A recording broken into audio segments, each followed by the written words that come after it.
Episode number 22. Who was Colonel Paul?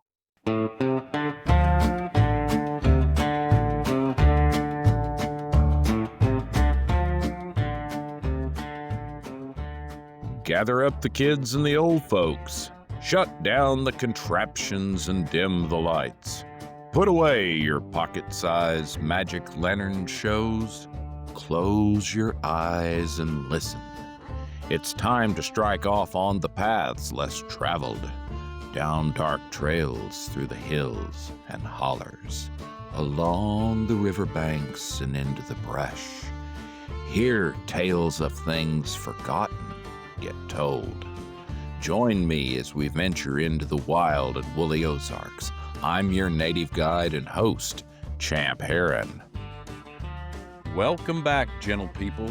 Pull up a chair and rest yourself. We appreciate you finding your way to our corner of the podcast world again. Make yourself comfortable, because I've got a story to share. It's a story I've teased you with for some time about a noted jury fixer. A jury fixer. The unique thing about this episode is really how we put it together. Let me explain. For almost every episode, you have to listen to me proclaim the wonders of newspapers.com as if I were an observer at Kitty Hawk or watching an initial Apollo launch. I find this to be a wonderful tool. I've settled a number of arguments with it, and I've debunked a number of local legends, and I found some new local legends to explore, all from the safety and comfort of my Chromebook. So this is another story that was launched via my association with the Webster County Historical Society and my part in helping edit the Looking Back column of the Marshfield Mail. A few years back, I encountered a news piece from 1890-something, I don't remember specifically, where someone had thrown a lit stick of dynamite against the back of Colonel Paul's drugstore. That's pretty severe action. It led me to today's episode because I started wondering, who was Colonel Paul? Being something of a local Civil War enthusiast, I'd tracked down most, if not all, of the commanding officers in the area. So my curiosity as to who this man was, or whose porch had just been dynamited. Come to find out, the dynamite did very, very little damage, and it only blew off a screen door and broke some glass, and woke the whole town up. So my curiosity got the better of me, and I had to figure out who was Colonel Paul, and I started to track him down. Folks, the dynamite is only the beginning. So if I go to my, I wrote a piece on this for the Marshfield Mail, and an abbreviated, because I kept finding stuff about the guy. Literally, I find stuff about him all the time. Newspapers.com's search function is not foolproof by any stretch of the imagination. Let me give you a quote from Joseph Harwood, another old Webster County family, when he was asked about Colonel Paul, and this is in the around 1900. He's a hard man to rate. He's been accused of every crime known but has never been convicted. Some say it's owing to his ability as a jury fixer. The better class of people know him to be tricky, and his general reputation is not the best. On the other hand, he has a good war record. The veterans, regardless of politics, are his friends. That's an affidavit from Joseph Harwood. So let's get into who Colonel Paul was. Thomas K. Paul was born in Ohio in 1831, and he migrated to Missouri in the 1850s, eventually settling in. He may have migrated to Tennessee en route. Um, there's a little evidence for that.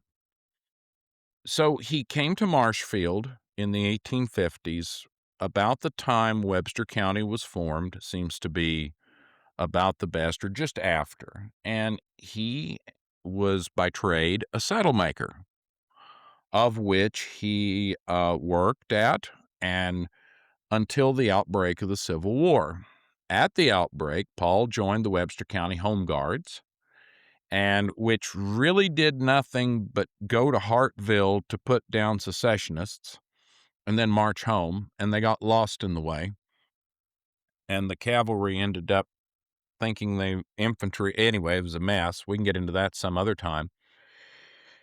So a few months later, he traveled to St. Louis and he joined the 24th Missouri Infantry, known as the Lion Legion. It was named in honor of General Nathaniel Lyon, who was killed at Wilson's Creek.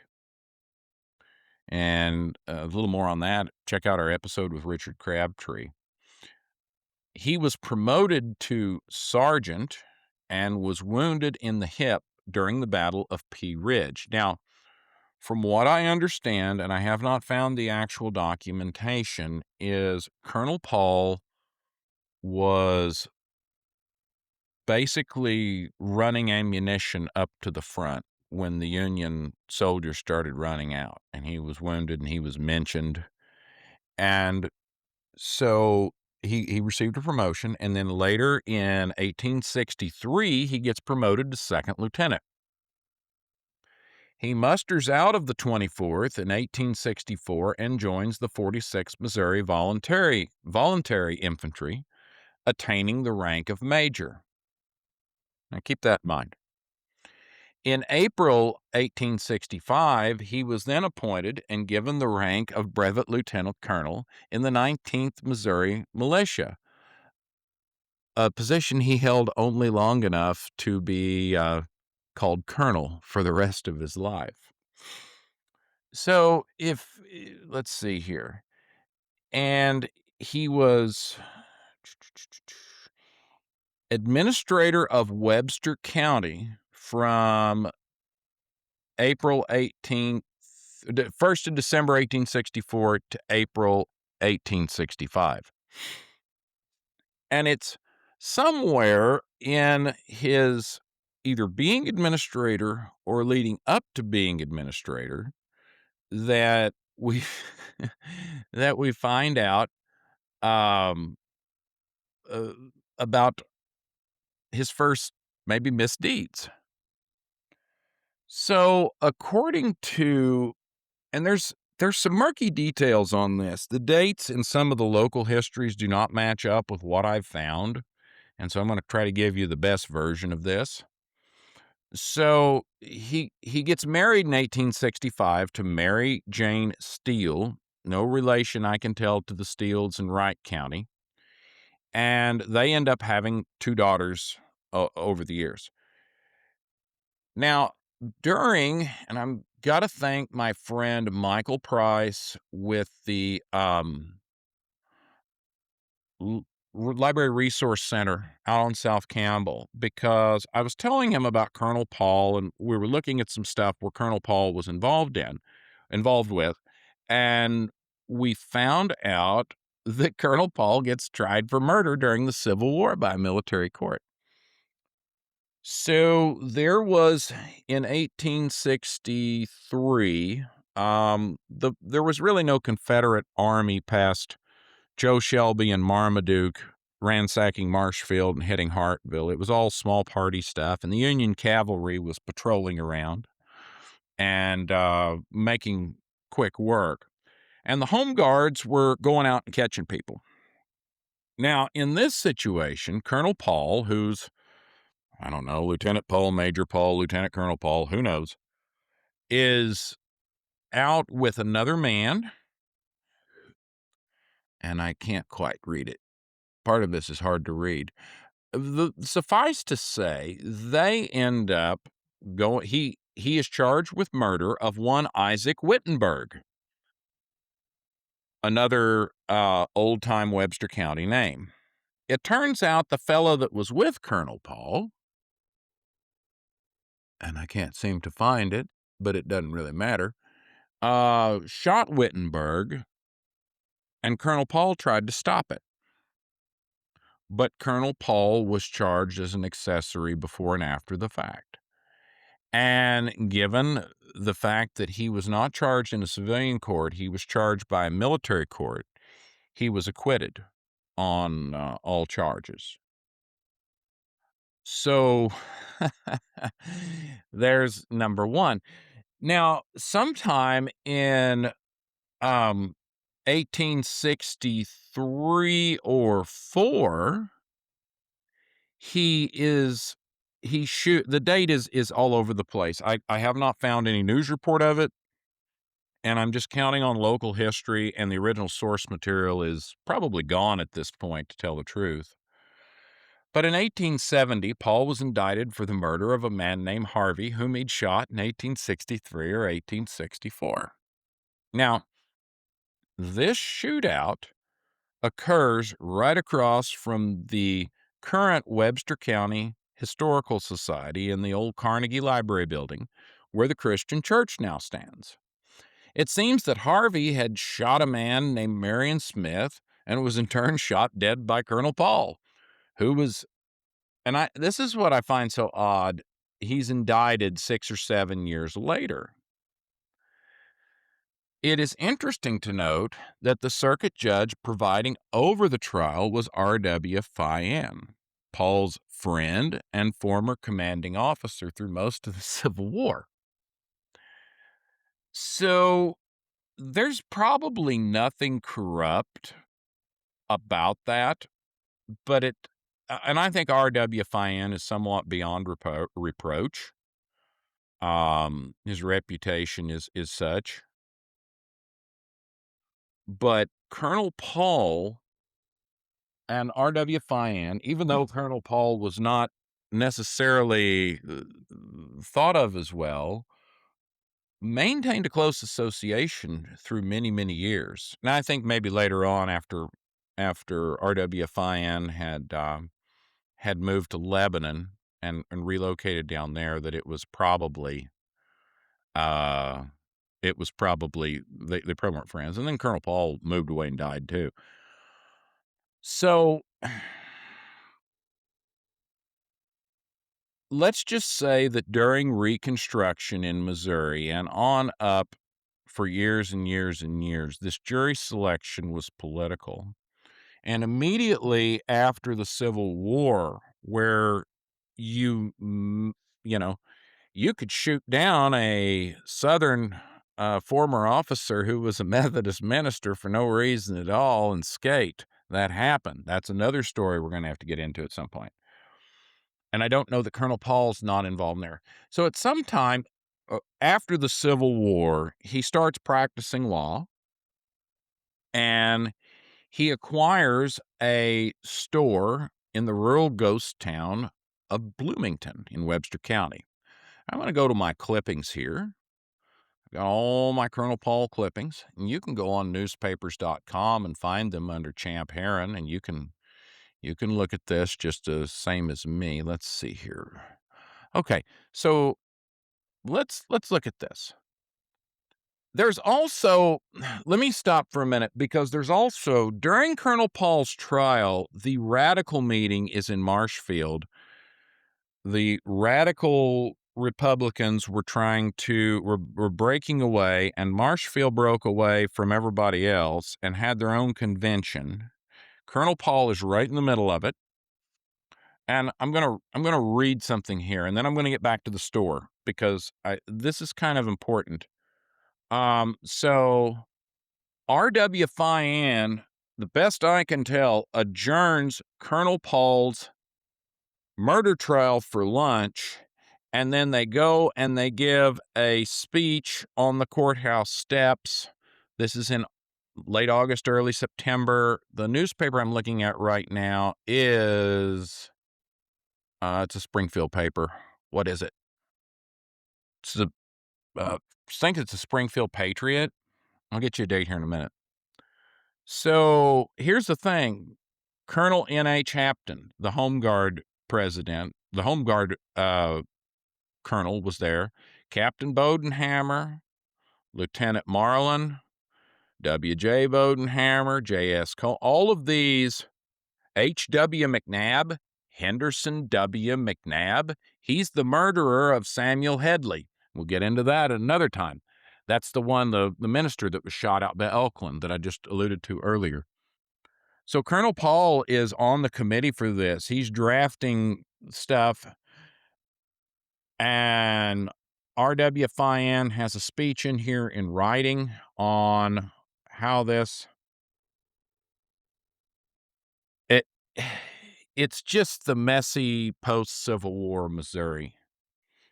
And I think it's hilarious that who's being charged with murder and the judge and probably a good deal of the jury goes across the street and has a political rally in the middle of a murder trial. That strikes me as just slightly odd.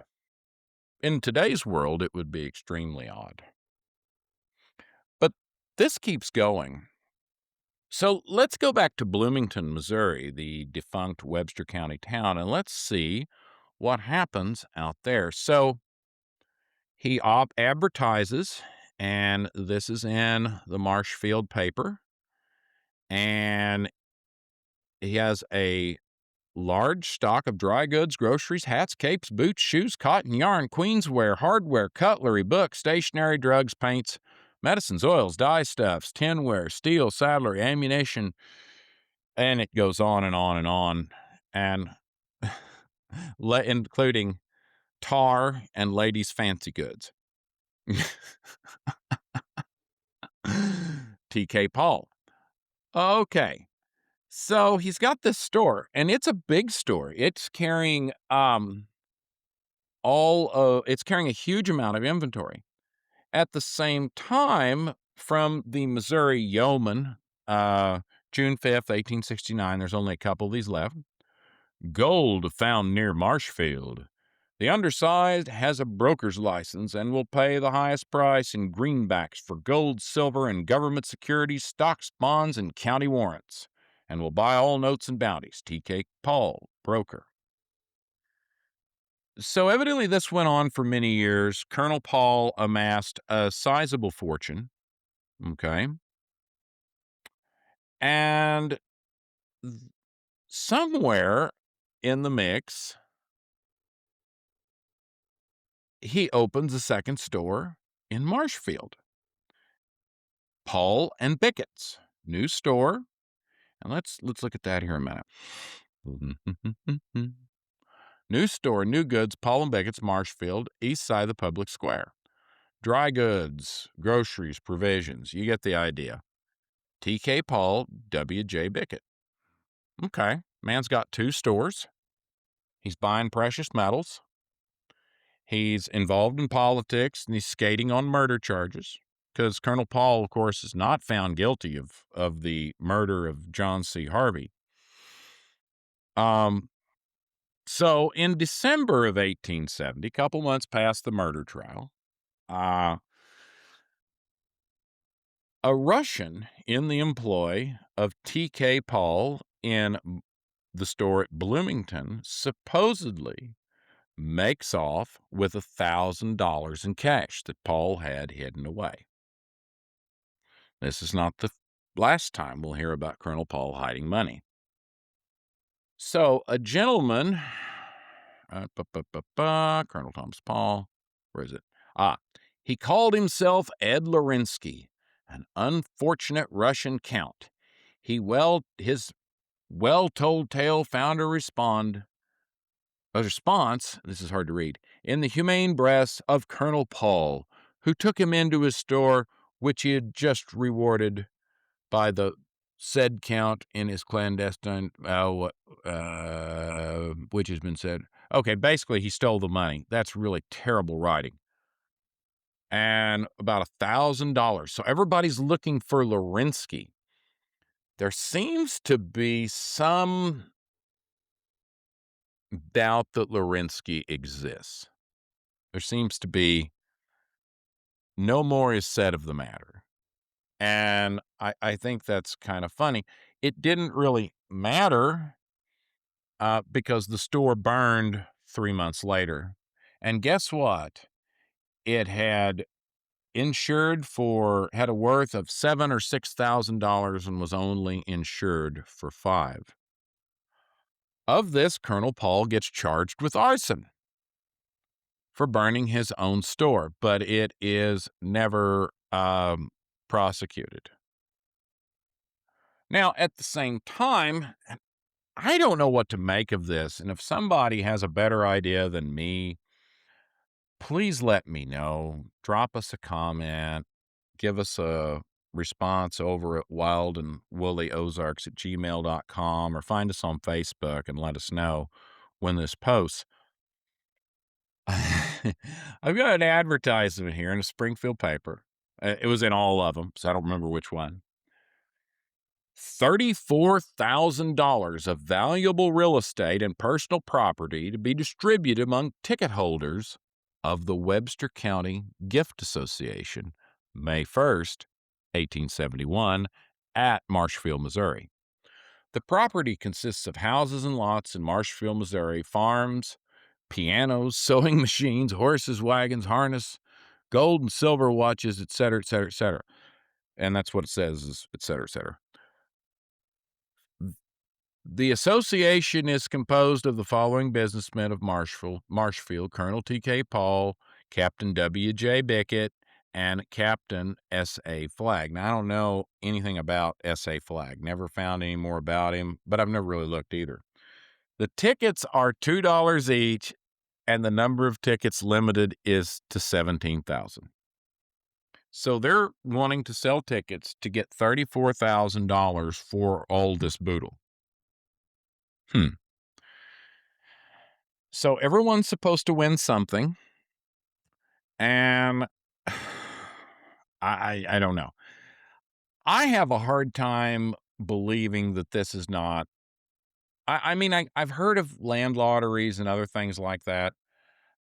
I just have a hard time believing that that's not some kind of a con job, knowing what I know about Colonel Paul. So Colonel Paul ends up with a drugstore. And he ends up now there's 2 locations of this drugstore. There's one, and I don't know if after a point it was just his office, but uh anyway, maybe on the south side and on the north side both. He owned property around the square, so it's kind of hard to say. However, TK Paul gets indicted, and it goes all the way to the Missouri Supreme Court on. It's really confusing what this is about because Colonel Paul was always in court. He starts practicing law. Like I said, he was an attorney, but he gets sued and prosecuted and et cetera, et cetera, et cetera. And this is the indictment for arson. Okay. He was entitled to compulsory process to secure the attendance of a witness. He was denied such witness, and so they threw it out. That's how I read it. I'm sure if you don't have anything else to do and you want to go to the June 11th, 1884 version of the St. Louis Globe Democrat. Now, mind you, that store burns 13 years earlier.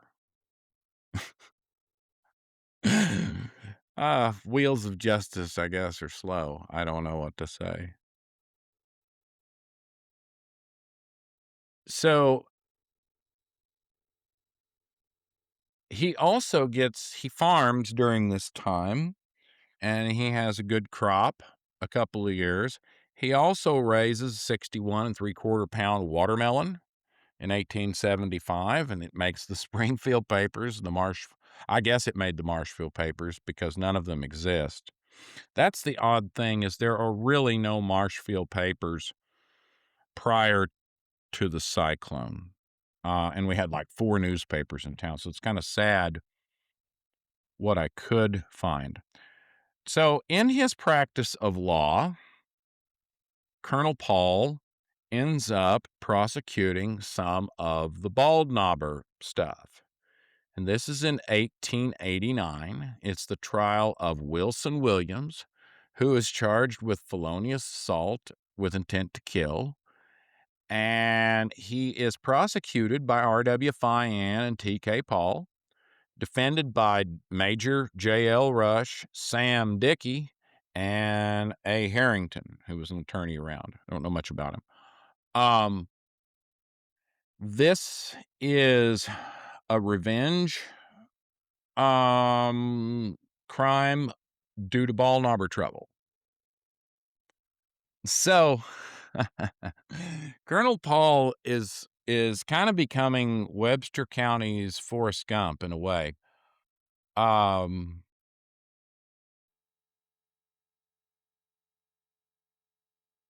So but then you remember the veterans love Colonel Paul. Here's a news item from the Marshfield paper. T.K. Paul has succeeded in having the pensions of Calvin Rowe and Green Robertson, both of this vicinity, increased from $8 to $12 and from $6 to $12 respectively. A lot of money back then. And he did that evidently for free. Another thing he did is, and it kind of fits with his radical side, he was a frequent speaker at the African American picnics that were held in Marshfield down by the lake where the fairgrounds are now. There was a lake there at one time. And it's where Dick Cullen ice skated, if you remember from an old episode. At any rate, he was a frequent guest of them over and over and over, as was R.W. Fian, as was Major Rush and a few of the others. So it's really interesting. He's never famous. He's never well thought of, and he's involved in everything. And what I guess attracted me this from the beginning is that he's just forgotten. So in the 1880s, he's also very involved with the GAR, and he is frequently post commander of Marshfield GAR Post 225. Okay, T.K. Paul, PC, Thomas Moore, SV. It goes on down here, and you can just there are all these men from the R.W. Fian adjutant. So all these men from Webster County who I've followed through, and there they are, all together again. Folks, let's take a break from Colonel Paul and whatever devilment he's about to get up into, and what's getting ready to happen. We're going to come right back to that in a minute after we have this quick word from our sponsor.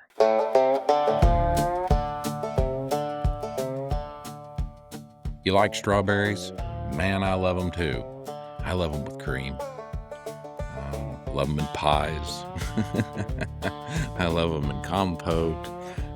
I love them in jelly. And I'm even going to make some strawberry pop. I just ran off a batch of rhubarb. But if I'm looking for strawberries, I'm going to Tasty Acre Strawberries and More, 3495 East State Highway AA, Springfield, Missouri. Peyton and Devin have a great business out there. I love these guys.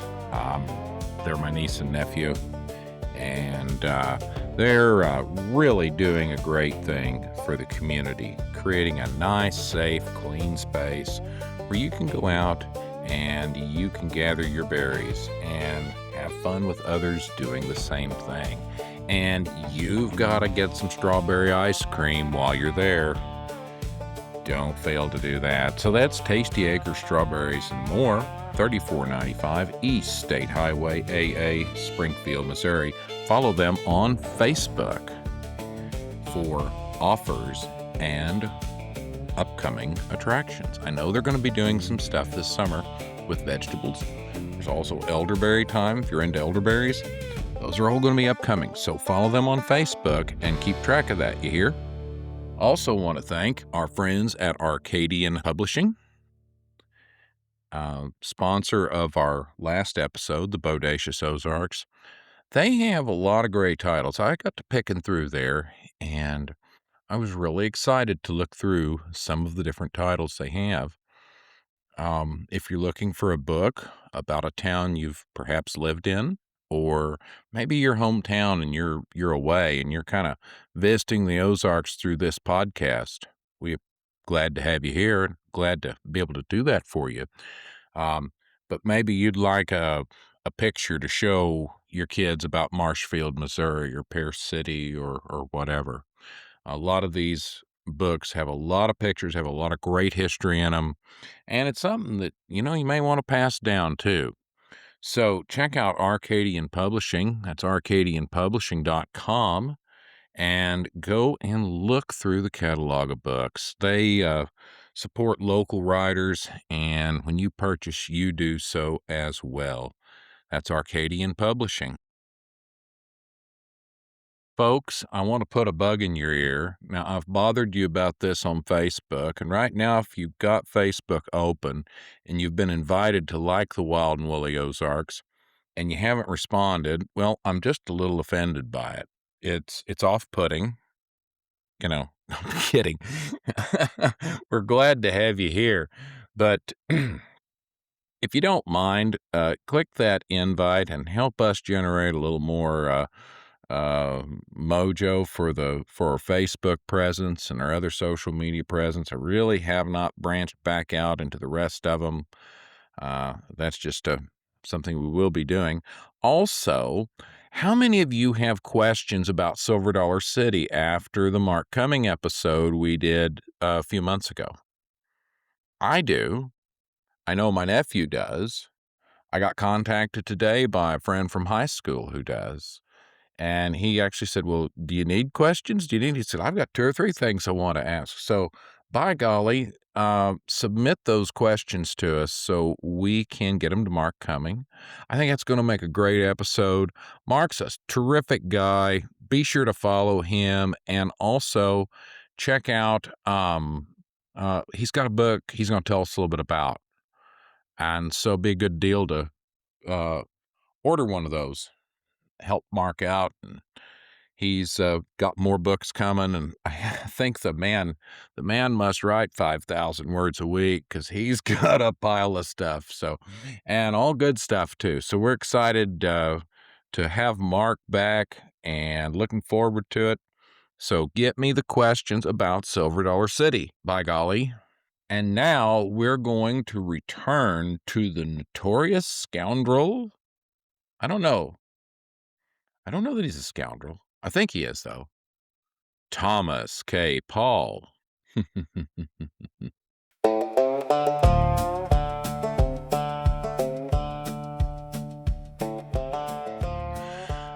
So, in 1890, it's an election year, and it seems that Colonel Paul has decided he's going to run for prosecutor. Now, it's probably a pretty good strategy when you had the quantity of legal trouble that Colonel Paul seemed to constantly be wading in and out of, to not only have a law degree, but probably have at least one of the levers of local justice at your fingertips. And so the Marshfield Chronicle makes fun of the Tribune, the Republican paper. Now, let me say a word about the Tribune here for a moment. There is one known piece of the Tribune to exist, and if you remember from a previous episode, That is the Dick Cullen episode. That is the Dick Cullen affair, or the Clifford Beer Shaw murder. And that's the only one I know to exist. I possibly know where some others are, but as of yet, nothing has turned up. So the Tribune, and the Tribune was not a very good paper. It was not a very well-written paper. They expected a paper to toe a party line, and it didn't. And you still have this thing with the radical wing of the Republican Party, and you still have Colonel Paul fixing juries. And I know I put in here that it was going to be about jury fixing, and that's just one of his things, because we're going to get into a story about just a cold-blooded murder, and Colonel Paul's fingerprints are all over it. And I'm not so sure that Colonel Paul isn't adjacent to that Tut Hickok trial. And we're going to have actually more on that. Actually, a lot more on that. So, the Marshfield Chronicle, the Democratic paper in town, and some of you are learning way more about Marshfield than you ever wanted to. So just either I apologize or just hang on for the ride. Editor Chronicle, politics makes strange bedfellows, and it's entitled The Lion and the Lamb. A few months ago, Fred King and Thomas, this is Thomas Paul, Colonel Paul, were intensely bitter and hostile towards each other. When King and his partner Moore fell out, Thomas took sides with Moore.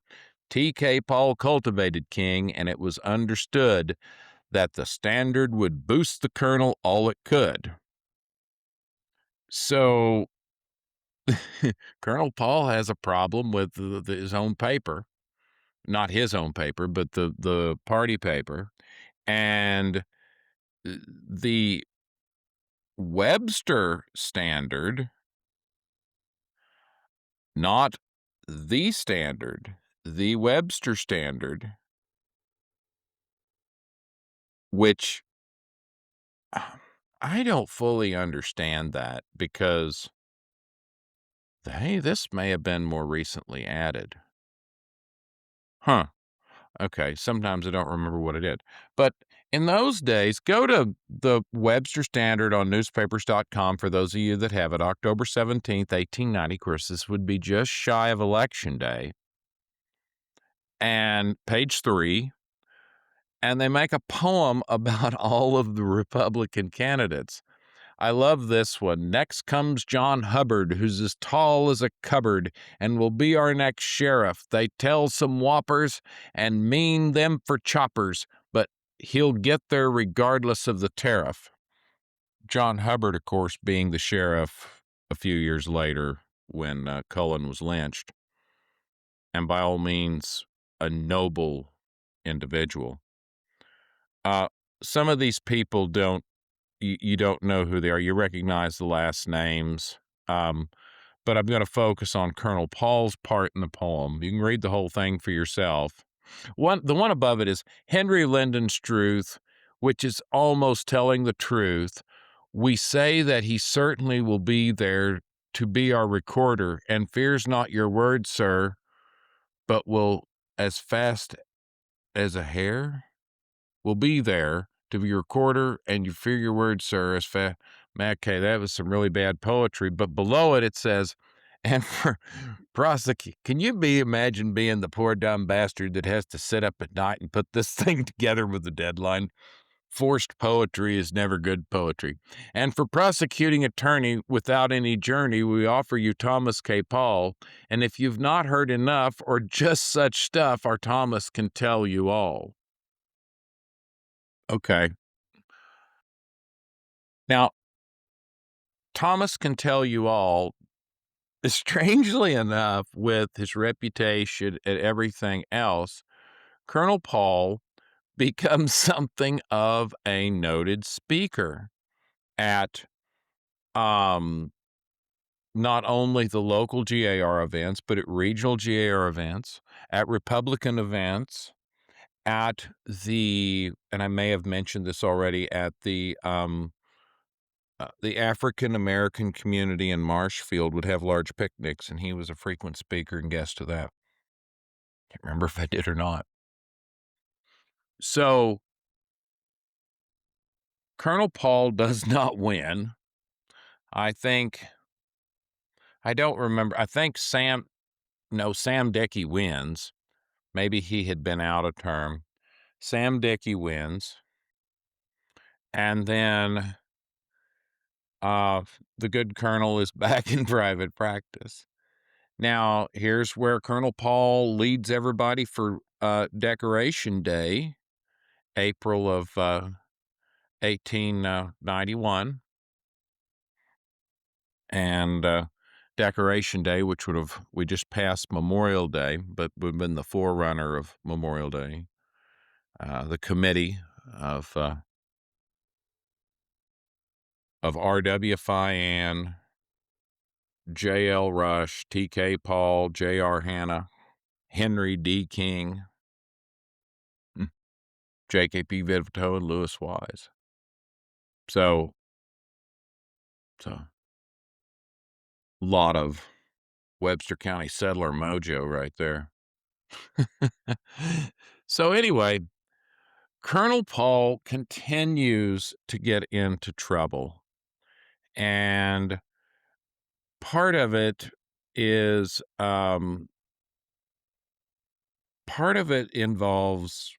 what I'm kind of just believe is robbery. All through the 1890s, Colonel Paul is involved in managing numerous estates. Okay. And there's 3 siblings known as the DeFreezes, and they have several $1,000s in the bank of Marshfield. And when it goes into receivership and they're making an accounting of who gets paid, they find out that a whole bunch of their money is gone. Borrowed, stolen, but irrespective of who and when and what, the guy responsible, Colonel Paul, had to go before a judge and put a bond up, and he was found to be guilty of that. They didn't get disbarred. He just had to pay it back. So there's that. So right after that comes the dynamite incident. And so it's hard not to think that there may have been others defrauded or similarly wronged, or who knows. I don't think the 2 old maid DeFreeze women went up there with a stick of dynamite and blew Colonel Paul's back door. I didn't mention this, but Colonel Paul was inside asleep, and it woke him up. Could you imagine? So Colonel Paul had always had he'd had this drugstore for years, and he was selling liquor by the glass. There's absolutely no doubt about it. And in those days, pharmacists could dispense spirits of fermente, which is basically just safe grain alcohol. Okay. Yes, there were cordials, and yes, there were stuff, but they were all medicinal. And those were basically, you mixed them up in-house and bottled them. They didn't ship. You ordered the bottles and the stuff separate. So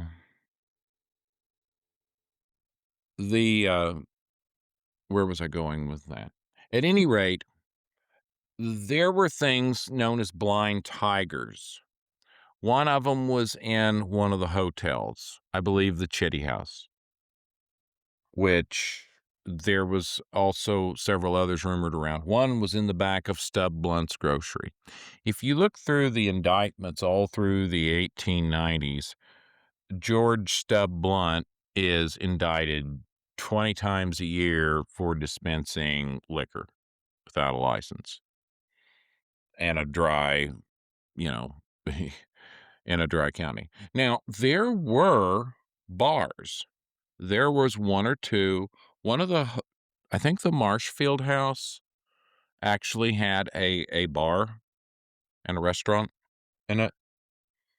And so it's not like they were illegal. It's just that this was on the sly with probably maybe there was no tax on it because it was a pharmaceutical product as opposed to retail. There was no bond on it, bond stamp. I don't know. I'd love for somebody who understands that to come on the podcast and unpack it because there's a lot of that going on all over the Ozarks. At any rate, so at one point, federal marshals come to Marshfield and arrest Colonel Paul and take him up to Springfield, and he puts down like a $500 bond and is gone. And then pardon me, wrong one. In what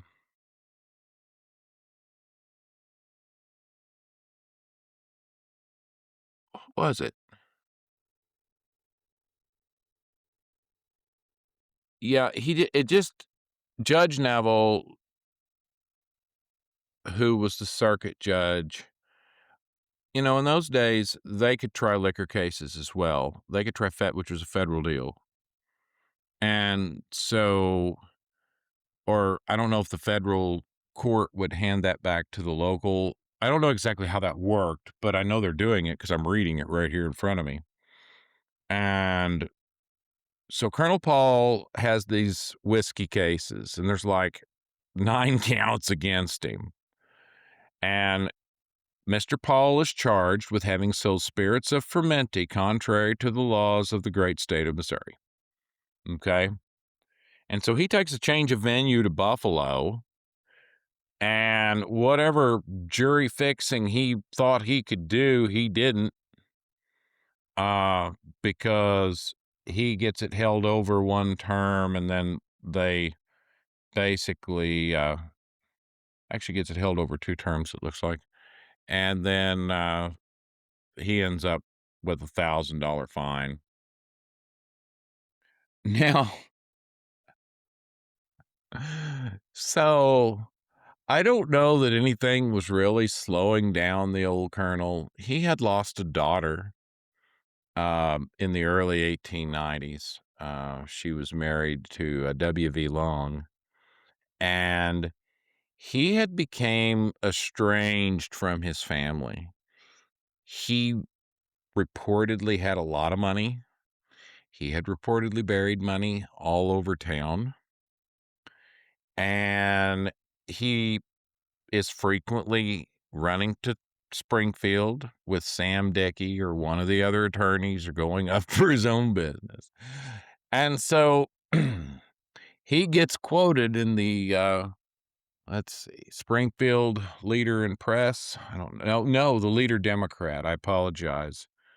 And when Wild Bill killed Dave Tutt, and I want this to kind of whet your appetite because we're going to go deep on that one real soon. So mark that away. T.K. Paul of Marshfield witnessed the historic shooting, and he knew both well. Okay.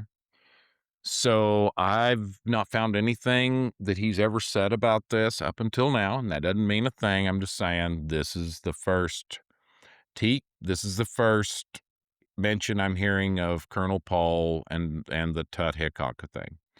So T.K. Paul of Marshfield, one of the old attorneys of Southwest Missouri, is in the city. He's remarkably well-preserved man for his age. It's all that spirits of fermenty. Through his life, it's been a very busy and active one, I'll say. He was in the Army about 5 years with Bob Fian and knew Springfield well in the war when Wild Bill, Dave Tutt, Tom Martin, and other kindred spirits made the old Lion House on South Street their jolly headquarters. He saw Wild Bill and Tom Martin shoot at a doorknob in one of the rooms of the Lion House for $1 a shot. The target did not last long, and the marksman paid the bill when the fun was over. Mr. Paul happened to be an eyewitness of the famous street duel between Wild Bill and Dave Tutt. The long-haired scout stood near the southeast corner of the square, about where the Union National Bank is now situated, this is 1901, so I don't know. And Tutt was a short distance north of the courthouse in front of the Whitlock livery stable. The Marshfield attorney says Wild Bill called across the square to his foeman, saying, "Look out, Tutt." At the same time, he aimed his pistol with both hands. This was the scout's style of shooting. Tutt met the challenge of his adversary without the tremor of a nerve and drew his pistol. Wild Bill fired first. Tutt was hit in the breast, but he fired his pistol a little high before he fell. The Marshfield lawyer says that Wild Bill submitted to a trial without showing any signs of uneasiness, but was prepared for a desperate remedy had the court found him guilty. The prisoner had a dirk concealed on his person and intended to stab himself to death had he been convicted. This was what the slayer of Tutt told Mr. Paul after the trial. Okay, so there's a lot of problems with this. The fact that they have Tutt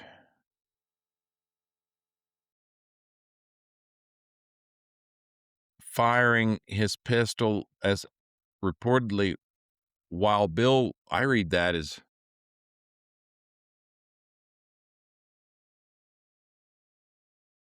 no, while Bill fired that. Okay. I halfway don't believe this. I really don't. Yes, Colonel Paul could have been there, and yes, he could have been in there. He could have actually been on Army business, because this is right after, and I can't remember when he mustered out. My point is, everybody in this is dead. So he's the last man standing. I guess he can make it whatever he wants to. I just find that really interesting. And if you are fascinated by that, oh, we're going to go down that rabbit hole soon.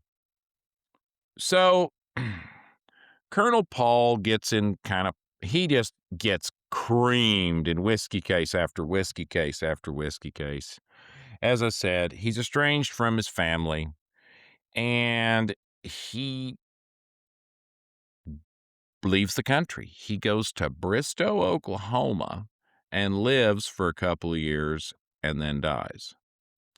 This is in August of 1913. He would have been almost 82 years old. So, no big finish, huh, champ?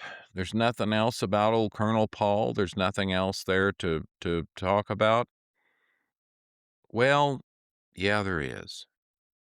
Now, you remember I said that Colonel Paul was a dealer in precious metals?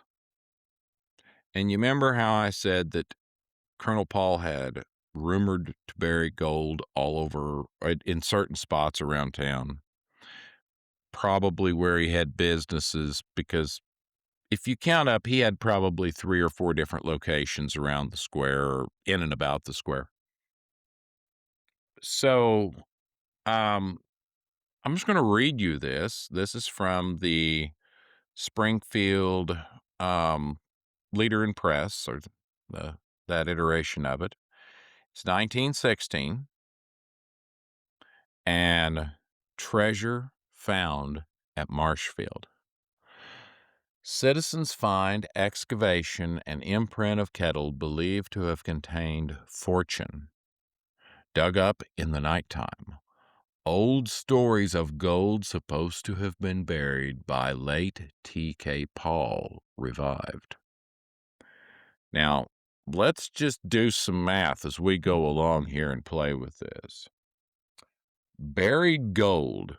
Now, what's gold an ounce in 1916? Hold on, just bear with me here. I hadn't even thought about this or I'd have scripted it. So it's probably $20.67 per ounce, the official U.S. price. Okay. Now, I don't know if we can take the media seriously on these numbers, but let's just listen. Buried gold believed to approximate $40,000. That would be 200 ounces. Now think about that for a minute. $220 gold pieces disappeared. Okay, so approximately 40,000 disappeared from Marshfield, Webster County yesterday morning. By dim lantern light, the money hidden in an old 5-gallon iron kettle, which that's a big kettle, was dug up on the site of an old building which formerly was occupied by T.K. Paul, wealthy Marshfield eccentric. Well, at least they finally came to understand him. Mr. Paul, excuse me, Mr. Paul, about whom the halo of mysterious buried gold had hung for years, died 3 years ago. Discovery of the robbery was made yesterday morning. Mrs. Stella Sellers, proprietor of a restaurant, noticed signs of excavation where the little building once stood on the northwest corner of the public square. So I believe it stood where the courthouse or just north, no, not the courthouse. I'm sorry. The post office are just north of there. Because when there's a shooting, when Lee Harmon shoots, what's his name? Anyway, doesn't matter. It happens right in front of Colonel Paul's door. And that would have been just 10 or 15 years before this. So I'm thinking it was right over there, kind of where the flagpole is at the courthouse. So noticed at the northwest corner of the public square. Mrs. Sellers called out her discovery and a crowd gathered. Investigation showed that a point exactly 12 feet south from the sidewalk and then 12 feet west, a large deep hole had been excavated. In this hole, the firm impression of an old iron kettle, even to the rust on the earth, was to be seen. Sunk in the ground also was the perfect impression of 3 legs of the kettle. Lid of the kettle found. Searching about the premises, the lid of the missing kettle, rusted with age, was found.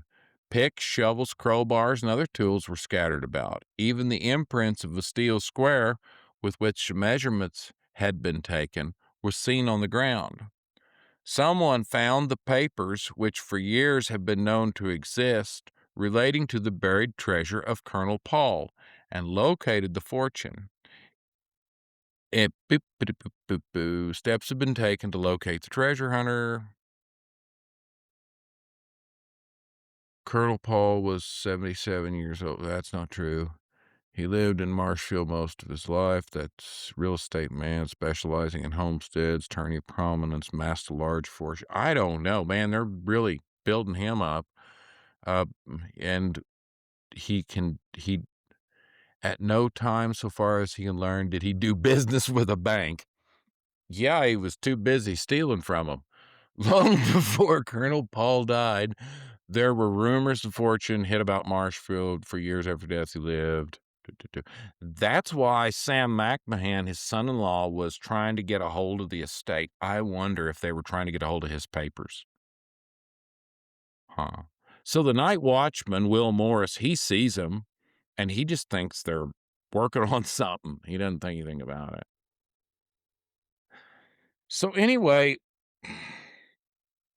if you have Colonel Paul in your family tree, and that would be um, McMahon over at Seymour, or Hattie McMahon was his daughter, S.R. McMahon's wife, and I think the other daughter I said was married to a Wise. If you have any information, I believe we have a picture of him in a group of men, and it's in relation to that Decoration Day. Um, but I don't know which one is him. I would love to be able to know which one is him. Any information on the treasure? Obviously, we want to hear about it. Was it $40,000? I don't know. I mean, a 5-gallon kit, burying a 5-gallon kettle would be quite a chore. And I just I just think it's kind of odd. I kind of wonder how overblown that story is. I don't know. I'd take a kettle of gold if it were offered, wouldn't you? If I found a map by a crazy old man, you know, I'd probably go get the gold if I could. Well, folks, I want to thank you for joining me tonight as I piece through this character, a character who doesn't really mean anything to history. He's not really important. He's largely forgotten. I mean, he definitely had his good qualities, but his rascality was was for certain. I don't know. I kind of like rascals myself. You know, there's something about a rascal that's always honest. It's them ones that never get in trouble. They're the ones you gotta worry about because 'cause they're secretly being dishonest about something. If you never make a mistake, never get in trouble, even if it's to yourself, you're not being honest. You know, Colonel Paul never really denied anything. He just kinda went in there and paid. He would never speak on his behalf at trial. Maybe he was more honest than I'm giving him credit for. Maybe he just knew what he was. I don't know. I think it's kind of a just it's sort of a I don't know, it's kind of a futile exercise to try to sit here and think what somebody that's been dead over 116 years was thinking about something that you don't even have the frame of reference for. But again, I enjoyed learning about Colonel Paul, and I enjoyed even more telling you all about him. Not because he's been forgotten, but just because I think it shows what you can find in your own community that is just absolutely forgotten. And I never heard mention of him until I started reading the 1890s papers, and I had no idea. So, man, it just never know what rabbit hole you go down, and I encourage you to take that rabbit hole, to try that rabbit hole, dive in the brush, because sometimes it's a lot of fun.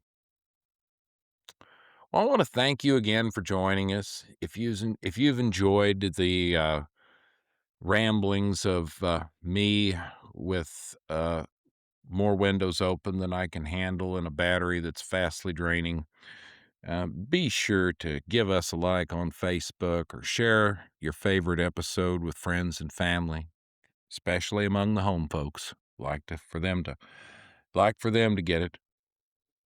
And also, if you find a really fun newspapers.com story, hey, send us a link or put it on Facebook. Send it to us and we'll put it up there and we can kind of talk it over on that format. if you've got something you're like, hey, man, this is quite a story, let's talk about it. Maybe have you on. We'd love to see what you got. I mainly like stuff that's old. I'll just say right now, if you want to talk about three missing women, I'm really not interested because there's only just a few people that I think have really put the work into the full kind of understanding it. So, no offense to whoever or whatever, but I'm just not interested in that at this time.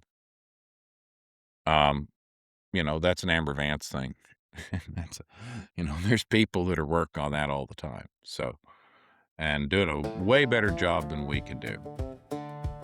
I don't know that I want to go down that rabbit hole. I like these rabbit holes. I'm fine with these rabbit holes.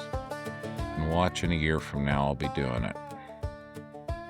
Yeah, I kind of see that coming. Isn't that the thing? When you're in this business of just searching and searching, you end up going down maybe paths you wouldn't. That's something to think about. Paths we wouldn't go down, but we go down anyway. Well, listen, folks, I appreciate it again. If you haven't checked out our past episodes, new episodes are coming in on Friday. I'm sure this one's a little late. I want to thank my producer, Paul Hambrick. He's a heck of a fellow and a terrific co-creator. Also, in lack of further legal jargon, The Wild and Woolly Ozarks is a creation of Jared Crawford, the Heron Boys, Paul Hambrick, and myself. Currently, it is owned lock, stock, and barrel by Klein Champion Heron III. Any reproduction is unlawful, of course. If you act nice and don't appear crazy, chances I'll give you permission. But please, folks, act nice. I mean, hell, it's too short a life. Please follow the rules lest I have to call out the ball knobbers to lay switches on your doorstep. Well, until next time, you all be careful. And boys, if you would, please be good to the tourists. Bye now.